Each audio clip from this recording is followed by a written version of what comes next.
Tonton video ini sampai selesai agar Anda tidak gagal paham.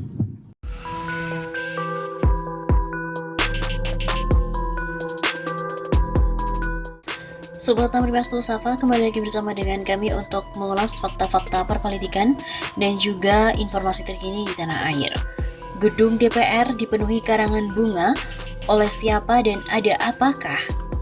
Gedung DPR RI dipenuhi karangan bunga yang ditujukan kepada Ketua DPR RI dan juga Presiden Joko Widodo. Karangan bunga ini berasal dari korban gagal bayar skema Ponzi PT MPIP dan juga OSO Sekuritas. Total ada belasan karangan bunga yang berjejer di depan gedung DPR RI itu. Isinya pun bermacam-macam, namun pada intinya menuntut agar Presiden dan juga Ketua DPR membantu penyelesaian kasus dugaan investasi bodong itu. Keberadaan bunga papan itu sendiri tidak berlangsung lama, hanya beberapa menit setelah dipajang, petugas terkait juga langsung membersihkan karangan bunga itu. Menurut salah seorang korban dari OSO Sekuritas, karangan bunga itu dikirim sebagai ekspresi keprihatinan penanganan kasus gagal bayar itu. Di saat uang kami tidak dikembalikan oleh RSO, bos PT MPIP, malah menunjukkan gaya hidup mewah, naik private jet dan juga yacht. Sedangkan kami para nasabah makan pun sulit. Presiden Jokowi juga harus tegas dengan mencopot RSO dari organisasi pemerintah terkait olahraga agar tidak mengganggu proses penyidikan. Sebelumnya kata dia, RSO sudah 7 kali mangkir dari panggilan polisi terkait kasus itu. Alasannya lanjut A, yaitu tugas negara. Keadilan pun harus ditegakkan, tolong Bapak Presiden, kami tidak minta uang kami kembali, tapi tegakkanlah saja hukum. Tangkap dan tahan para pelaku investasi bodong ini. Jangan sampai mengotori nama pemerintahan, begitu tutur A. Sementara korban MPIP, M juga mengaku sempat ingin menarik uangnya dari perusahaan tersebut.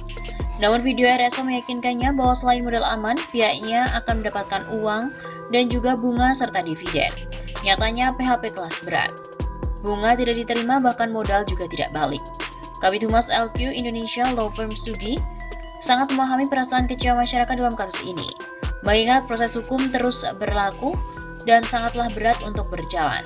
Para korban melaporkan PT MPIP dengan pidana pasal 46 perbankan, yaitu menghimpun dana masyarakat tanpa izin BI atau OJK. Penyidik juga seharusnya dengan mudah bisa memproses, ditanyakan saja ke PT Mahkota ada izin atau tidak, begitu katanya. Lalu konfirmasi ke OJK, jika tidak ada izin kan jelas itu sesuai dengan Undang-Undang Nomor 40 Tahun 2007 tentang perseroan terbatas. Direksi yang dikepalai oleh RSO selaku Dirut PT Mahkota paling bertanggung jawab atas kepengurusan izin dan juga operasional penggalangan dana masyarakat.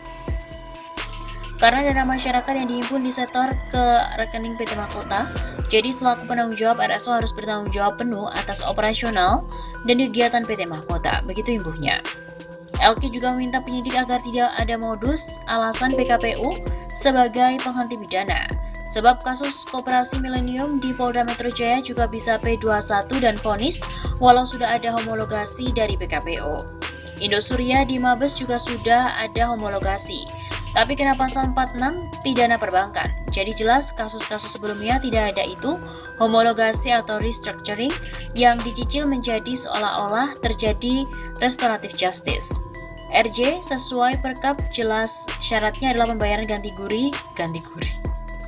RJ sesuai perkap jelas syaratnya adalah pembayaran ganti rugi secara penuh.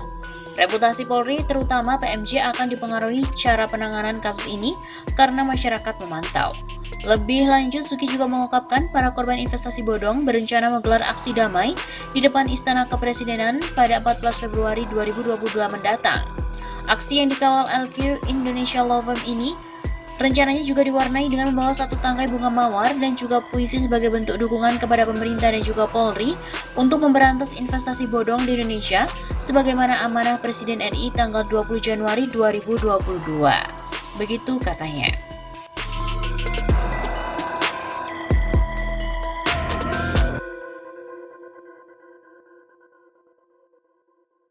Keberadaan bunga papan itu sendiri tidak berlangsung lama, hanya beberapa menit setelah dipajang, petugas terkait juga langsung membersihkan karangan bunga itu. Menurut salah seorang korban dari OSO Sekuritas, karangan bunga itu dikirim sebagai ekspresi keprihatinan penanganan kasus gagal bayar itu. Di saat uang kami tidak dikembalikan oleh RSO, bos PT MPIP, malah menunjukkan gaya hidup mewah, naik private jet dan juga yacht. Sedangkan kami para nasabah makan pun sulit. Presiden Jokowi juga harus tegas dengan mencopot RSO dari organisasi pemerintah terkait olahraga agar tidak mengganggu proses penyidikan. Sebelumnya kata dia, RSO sudah 7 kali mangkir dari panggilan polisi terkait kasus itu. Alasannya lanjut A, yaitu tugas negara.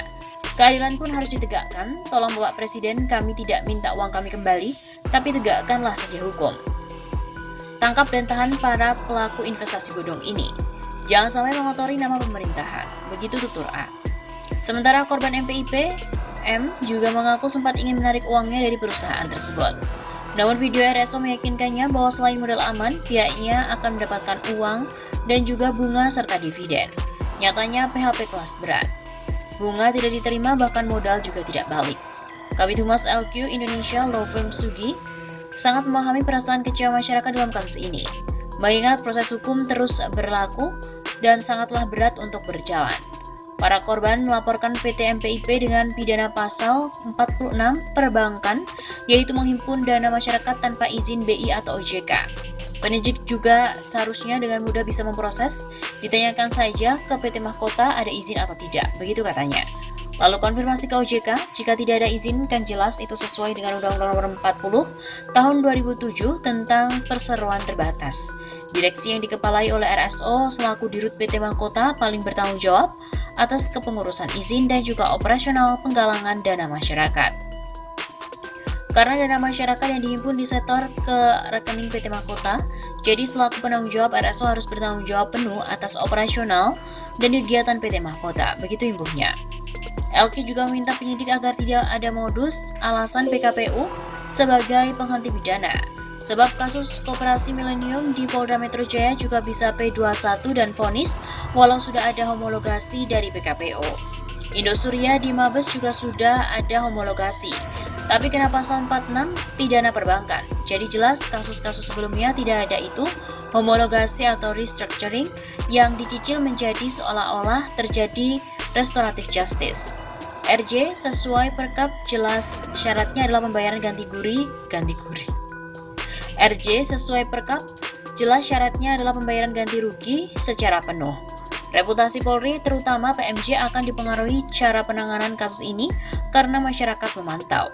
Lebih lanjut, Sugi juga mengungkapkan para korban investasi bodong berencana menggelar aksi damai di depan Istana Kepresidenan pada 14 Februari 2022 mendatang.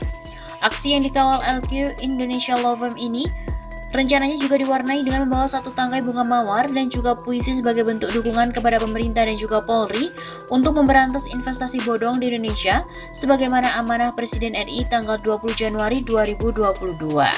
Begitu katanya.